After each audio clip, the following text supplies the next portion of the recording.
अज़ीज़ तलबा और तालिबात, अस्सलामु अलैकुम। आपको खुशामदीद, क्योंकि अनकरीब आपके तालीमी इदारे खुलने वाले हैं। 15 तारीख़ से हम इंशाअल्लाह ताला आमने सामने क्लासेस में होंगे। लेकिन पहले हम पढ़ रहे थे सबक मुझे मेरे दोस्तों से बचाओ, तो इसका बकिया हिस्सा पढ़ना था हमें। सफ़ा 50 आखिरी लाइनें देखिए। और लीजिए दूसरे दोस्त मोहम्मद तहसीन हैं। ये बाल बच्चों वाले साहिब हैं और रात दिन उन्हीं की फ़िक्र में रहते हैं। जब कभी मिलने आते हैं तो तीसरे पहर के करीब आते हैं, जब मैं काम से फारिग हो चुकता हूँ, लेकिन इस कदर थका हुआ होता हूँ। लीजिए, तवज्जो कीजिए। दूसरे दोस्त का नाम मोहम्मद तहसीन है मुसन्निफ़ के, और मुसन्निफ़ उनका हाल हमें बता रहे हैं। इससे पहले हमें उन्होंने अहमद मिर्ज़ा, जिन्हें भरभरिया कहते हैं, उनका हाल सुनाया था। मोहम्मद तहसीन अहलो अयाल वाले हैं, अच्छी खासी तादाद में उनके बच्चे हैं और हर वक्त उन्हें अपने बच्चों की ही फ़िक्र रहती है। फ़िक्र, सोच और उसी ख्याल में खोए रहते हैं। उन्हीं के बारे में सोचते हैं, उन्हीं के बारे में बात करते हैं। और उन्होंने मुसन्निफ़ से मिलने का वक्त तीसरे पहर का बनाया है। तीसरे पहर को आम फहम हम से पहर कहते हैं।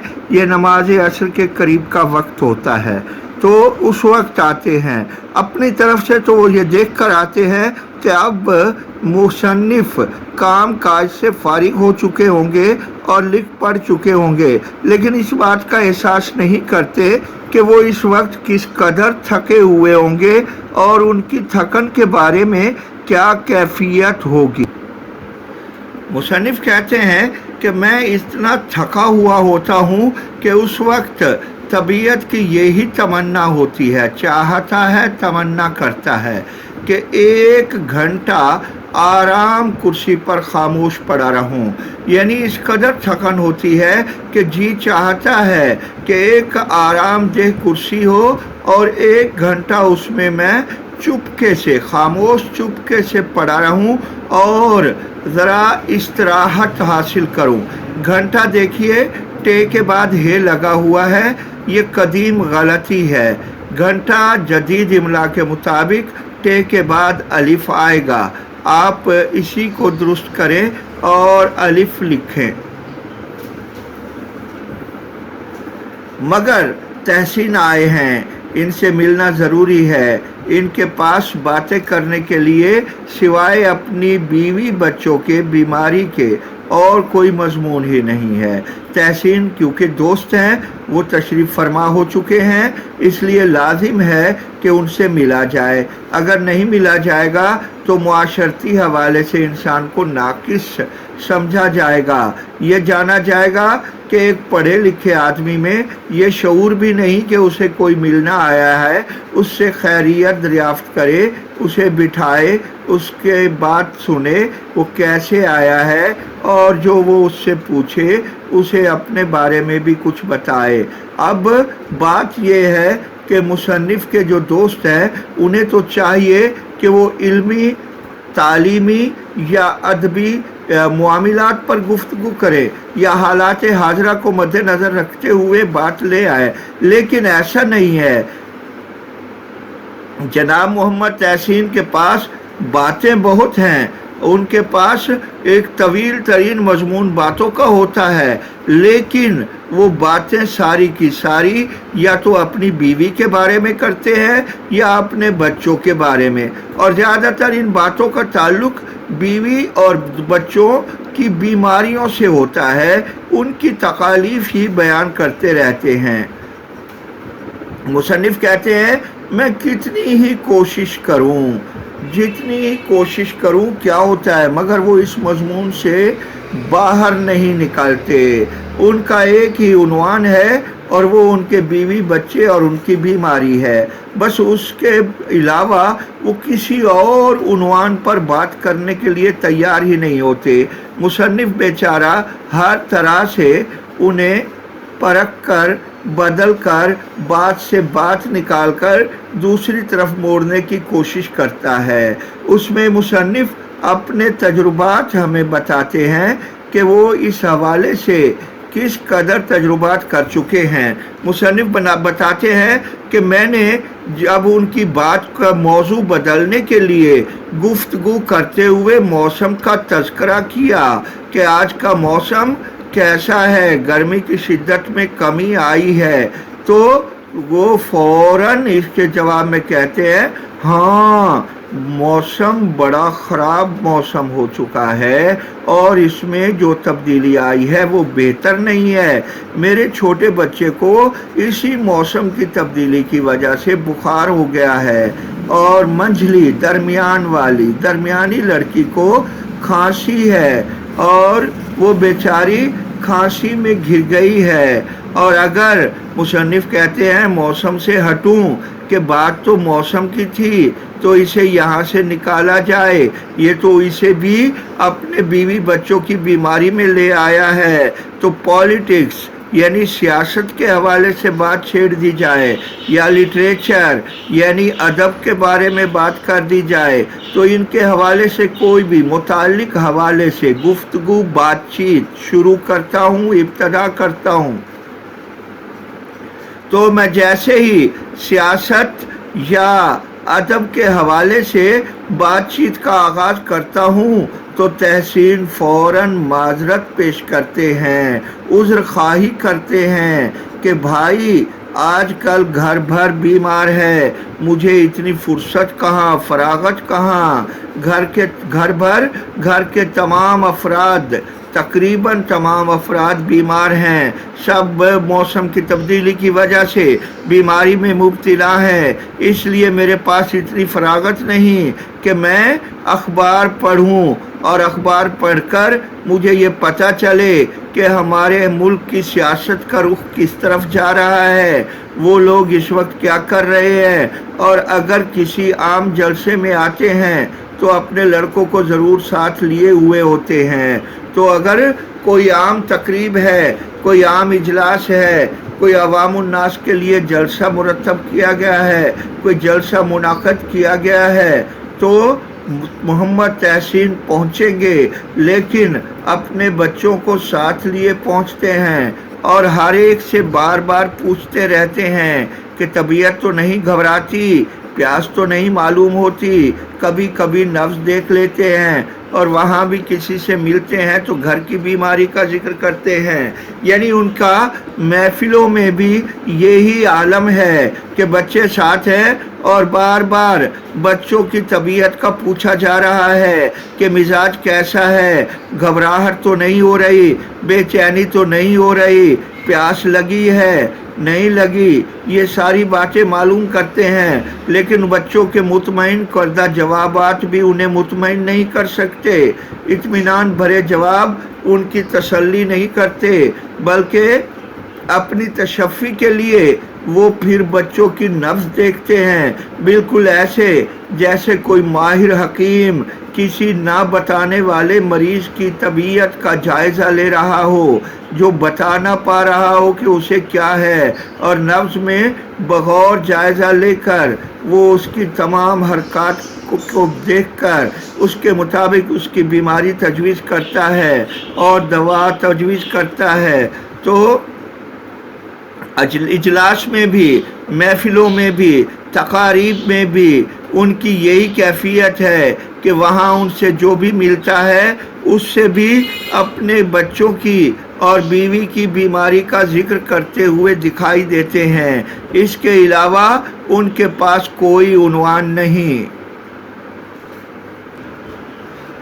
मोहम्मद तहसीन के बाद अब मुसन्निफ अपने तीसरे दोस्त के हवाले से बात करते हैं, बताते हैं कि इसी तरह मेरे मुकदमेबाज दोस्त हैं, मुकदमेबाज जिसे हर वक्त मुकदमों से वास्ता रहता हो, हर वक्त थाने कचहरी में आना जाना रहता हो, जिन्हें अपनी रियासत के झगड़ों, अपने फरीक़े मुखालिफ की बुराइयों और जज साहब की तारीफ़ या मज़म्मत के अलावा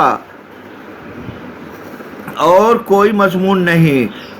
अपना आइए देखते हैं कि मुसन्निफ कहते हैं कि मेरे एक दोस्त जिनका हर वक्त वास्ता मुकदमों से रहता है, कभी थानों में है, कभी कचहरी में है, और अपनी रियासत के मामलात के झगड़ों में हर वक्त उलझे रहते हैं, और उनका फरीक मुखालिफ मुकदमे में उनके खिलाफ जो शख्स होते हैं उनकी बुराइयां करते हैं, और ये बुराइयां मुसन्निफ के सामने बयान की जाती हैं। और इसी तरह जज साहब की तारीफ भी करते हैं, उन्हें अच्छा भी कहते हैं और मुजम्मत भी करते हैं, उनकी बुराई भी करते हैं। इसकी वजाहत देखिए कौसैन में, इस अलामत को कौस कहते हैं, और क्योंकि ये किसी इजाफी बात के दाएं बाएं लगाई जाती है तो दो हो जाती हैं, तो इसलिए हम इन्हें कौसैन कहते हैं। कौसैन में लिखे हुए जुमले को जुमला मुतरज़ा कहा जाता है। इस जुमला मुतरज़ा का मकसद बात में कोई हवाला लाना होता है कि बगैर हवाले के बात ना हो। तो इसमें वो हवाला मुसन्निफ हमें दे रहे हैं कि जज की तारीफ, उसका अच्छापन, उसकी अच्छाई इस हालत में बयान करते हैं जब उन्होंने मुकदमा जीत लिया, मुकदमे का फैसला जज ने उनके हक में दिया। और दूसरी बात हम साफ समझ सकते हैं कि अगर जज उनके खिलाफ फैसला दे दे तो यकीनन उस जज की बुराई करते हैं। मुजम्मत बुराई करना, तो उस जज की बुराई करते हैं, और इन दो बातों के अलावा उनके पास तीसरी कोई बात नहीं, कोई और उन्वान नहीं, कोई और हवाला नहीं। मिन जुमला तमाम चीज़ों समेत और बहुत सी मुख्तलिफ किस्मों के दोस्तों के मैं मोहम्मद शाकिर साहब का जिक्र खसूसियत से करूँगा।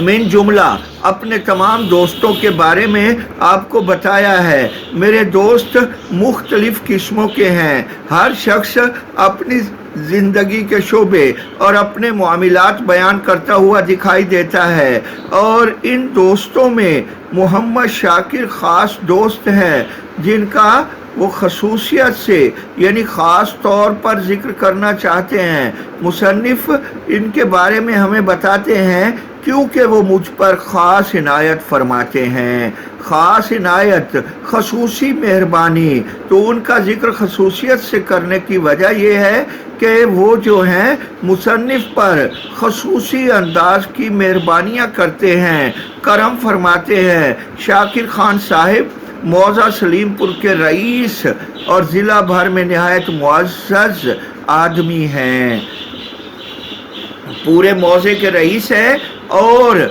ज़िले में उन्हें इज़्ज़त की निगाह से देखा जाता है। मुअज़्ज़ज़ काबिल इज़्ज़त शख्स, तो उन्हें अपनी लियाकत, काबिलियत, अहलियत के मुताबिक लिटरेचर, अदब का बहुत शौक़ है। जितनी उनमें अदब की अहलियत है, इस हवाले से वो अदब की लगन भी रखते हैं। शौक़ लगन को कहते हैं, तो शौक़ भी है, लगन रखते हैं लिटरेचर पढ़ने का, इतना नहीं जितना लिटरेरी आदमियों से मिलने और तारुफ पैदा करने का। तो उन्हें जो लगन है वो इतनी अदब पढ़ने से नहीं है जितनी अदीबों और दानिश्वरों से मुलाकात करने, उनसे तारुफ, जान पहचान पैदा करने का शौक़ है।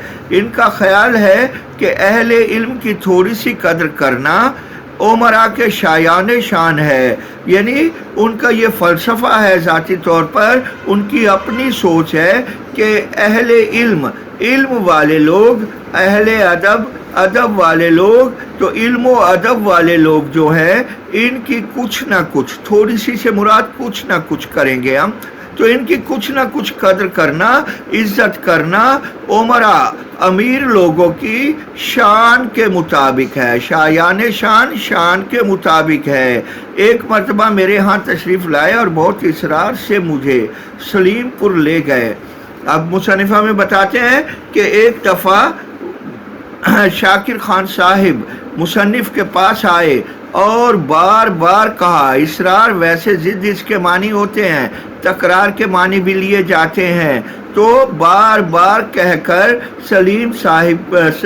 سلیم پور لے گئے اور اس طرح مصنف شاکر خان صاحب کے ساتھ سلیم پور پہنچ گئے اور کیا کہا یہ کہہ کر دیکھیے کہ انہوں نے کیا کہا ہے مصنف سے، شہر میں رات دن شور و شغب رہتا ہے، شہر میں رات ہو یا دن شور غل ہے، ہنگامہ آرائی ہے، سکون نہیں، آرام نہیں، ہر لمحہ شہر کی زندگی میں بے قراری میں گزر رہا ہے۔ دیہات گاؤں میں کچھ عرصہ رہنے سے تبدیلی آب و ہوا بھی ہوگی۔ تو گاؤں میں یہ دیہات اصل میں واحد ہے، جمع ہے، اور ہمارے ہاں واحد بولا جاتا ہے، دیہات کا واحد دیہ ہے اور دیہ گاؤں کو کہتے ہیں۔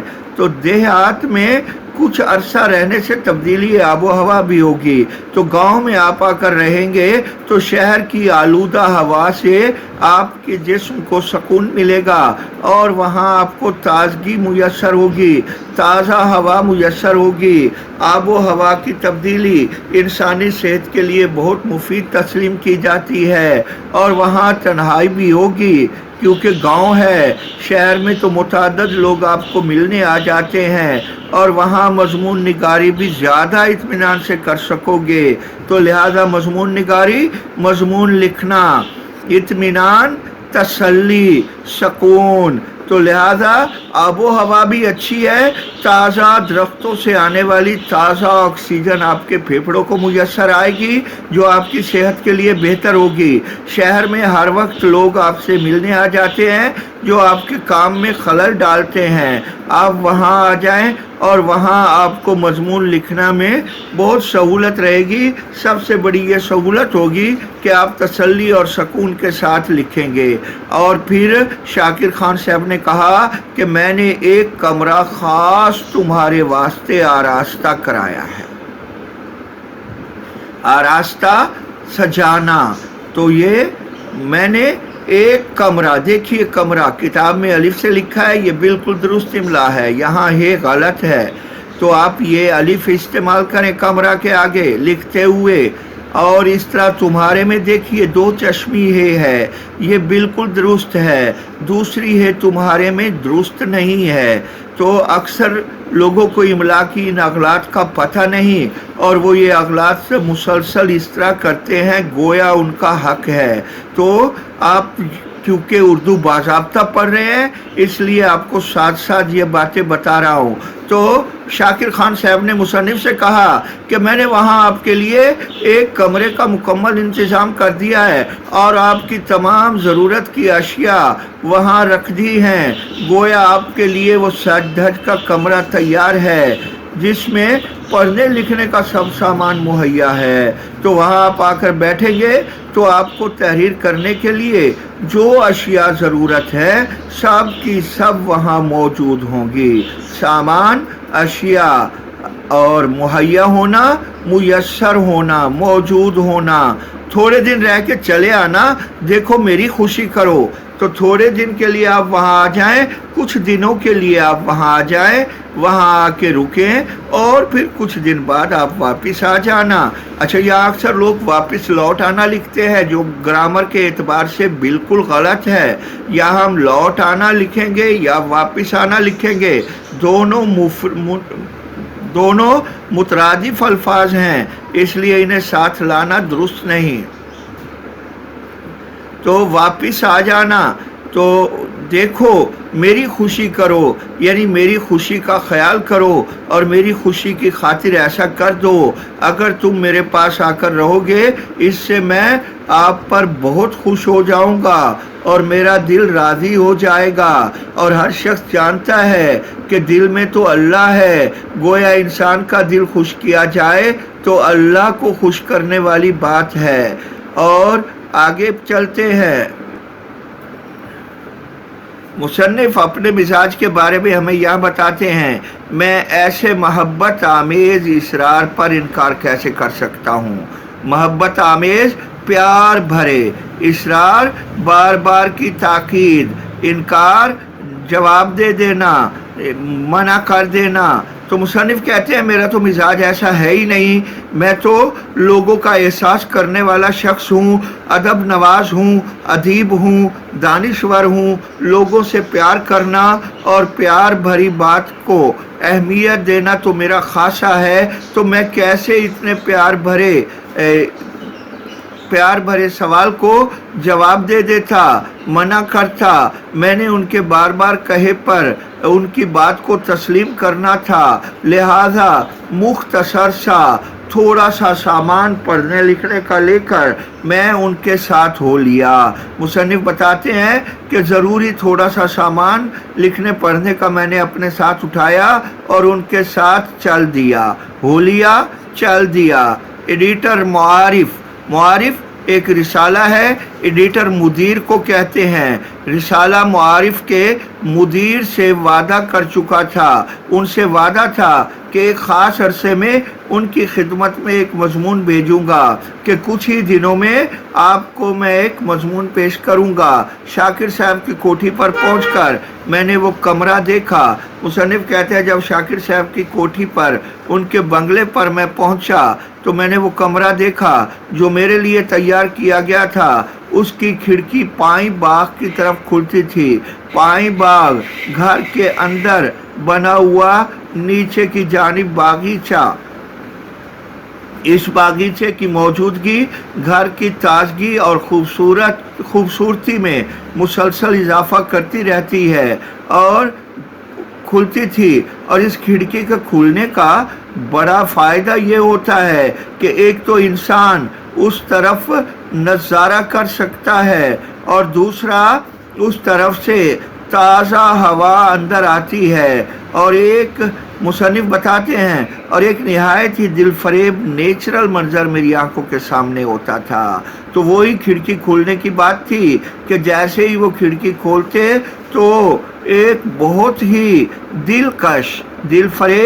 دلکش نہایت بہت ہی نیچرل قدرتی منظر نظارہ آنکھوں کے سامنے ہونا، نظر آنا۔ تو مصنف کہتے ہیں بس اس کھڑکی کی وجہ سے ایک خوبصورت قدرتی نظارہ ہر وقت میرے سامنے ہوتا، میں اسے دیکھ رہا ہوتا۔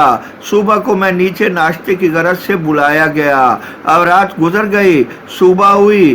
صبح سویرے مصنف کو ناشتے کے لیے مقصد ناشتے کی خاطر انہیں نیچے بلایا گیا۔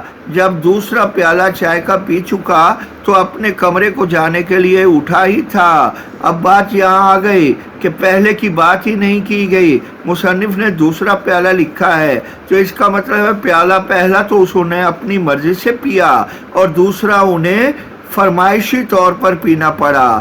تو پی چکے تو اپنے کمرے کی طرف جانے کے لیے اٹھے ہی تھے کہ چاروں طرف سے اصرار ہونے لگا، بار بار کہا جانے لگا کہ ہیں کہیں ایسا غضب نہ کرنا کہ آج ہی سے کام شروع کر دو، ہیں حیرت کے لیے بولا جاتا ہے، کہیں ایسا غضب نہ کرنا، غضب کرنا، ظلم ڈھانا،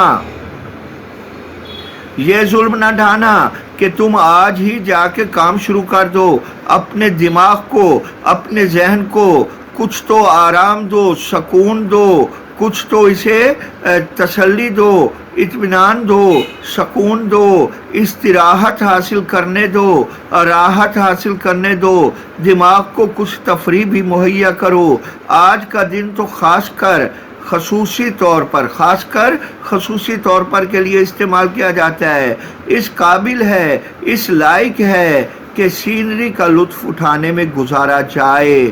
سینری منظر کو کہتے ہیں، قدرتی مناظر، نظارے جو یہاں موجود ہیں ان سے محظوظ ہوا جائے اور دن سارا اسی چیز میں